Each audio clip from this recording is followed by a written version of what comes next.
Yang saya hormati Bapak Presiden Republik Indonesia, Pak Joko Widodo, rekan-rekan dari Kabinet, Pak Pram, kakak saya, sama Pak Anas, ini Menteri yang sangat mendukung transformasi kesehatan, Pak PJ 9, wakil-wakil dari kementerian lembaga yang lain, teman-teman dari donors yang sudah bantu 4 miliar dolar untuk transformasi ini dari World Bank, AIIB, ISDB, ya, serta yang saya cintai seluruh insan kesehatan dari 514 kabupaten kota dan 38 provinsi yang hadir.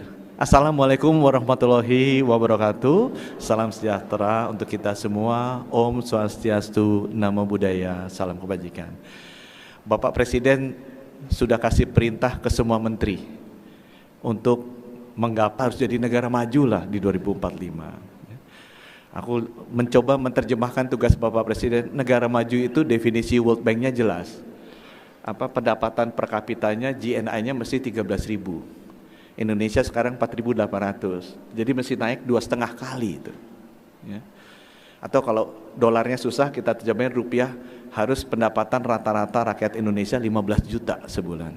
Sekarang masih 5 jutaan. Nah, kenapa saya mencoba ini di depan Bapak Presiden bilang, Pak, supaya pendapatan rata-rata naik 15 juta, dari 5 juta, sumber daya mesti bagus, hilirisasi. Yang penting, Pak, orangnya mesti sehat dan pinter. Kalau nggak sehat, nggak pinter, nggak mungkin gajinya 15 juta. Pasti gajinya cuma 1 juta atau 2 juta. Ya. Dan saya bilang ke Bapak Presiden sehatnya mesti duluan daripada pinter. Ini bukannya ini, saya suka bercanda sama Pak Nadiem, mesti sehat dulu Pak Nadiem. Karena Pak Nadiem ngurusin pendidikan usia 4 tahun, 5 tahun. Kalau Menteri Kesehatan ngurusin sebelum dia lahir 9 bulan kita udah urusin gitu kan. Jadi minus 9 bulan pun kita sudah urus gitu. Jadi kita mesti duluan memang. Kita taruh juga gitu, taruh di situ Pak, ini mesti duluan. Karena nggak mungkin masyarakatnya sehat, pinter, nggak mungkin bisa 13.000. Aduh susah itu Pak dapat 2045 emas gitu. Nah kemudian kita jelaskan ini saya mengajak ke teman-teman sekalian. Nah, kalau kita sudah ditugaskan Bapak Presiden untuk menjadi lebih sehat, gimana caranya?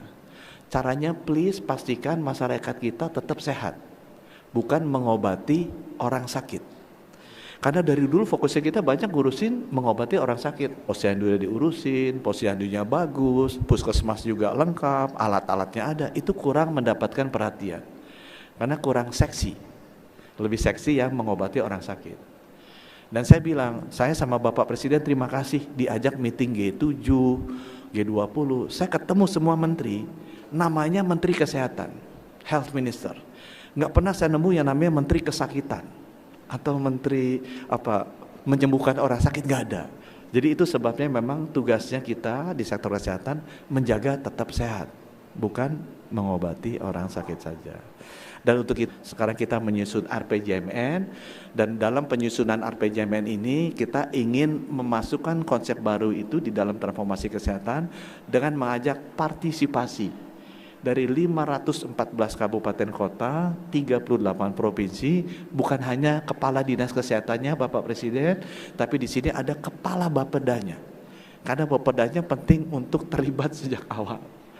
Termasuk dirut-dirut RSUD kalau nggak salah ada 604 Pak. Ini yang kita undang untuk datang dengan menjaga agar masyarakat kita tetap sehat. Ya. Teman-teman nggak pernah lihat Bapak Presiden kita masuk rumah sakit kan? Itu artinya Menteri Kesehatannya berhasil. Gitu kan? Kalau Pak Pram masuk rumah sakitnya karena kecelakaan sepeda, bukan tanggung jawab Menteri Kesehatan, itu tanggung jawab Menteri Transportasi. Gitu kan? Tapi Pak Pram juga sangat sehat. Itu sebabnya Bapak Presiden kita tutup dengan, selain dengan teman-teman dari RSUD, dari daerah, kita ajak juga pihak swasta. Karena belajar dari COVID, tidak mungkin kita lakukan ini eksklusif program Kementerian Kesehatan, tapi harus inklusif dengan semua sektor. Tidak mungkin kita pendekatannya program, tapi pendekatannya harus gerakan.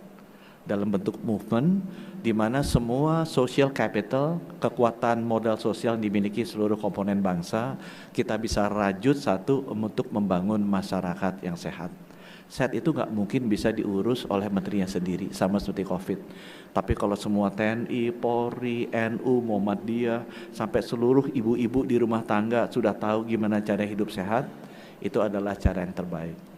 Dengan demikian mudah-mudahan terima kasih sekali dan mohon arahannya Bapak Presiden kepada semua teman-teman yang bergerak di bidang kesehatan kali ini. Wabillahi taufiq wal hidayah. Wassalamualaikum warahmatullahi wabarakatuh. Om Santi Santi Santi.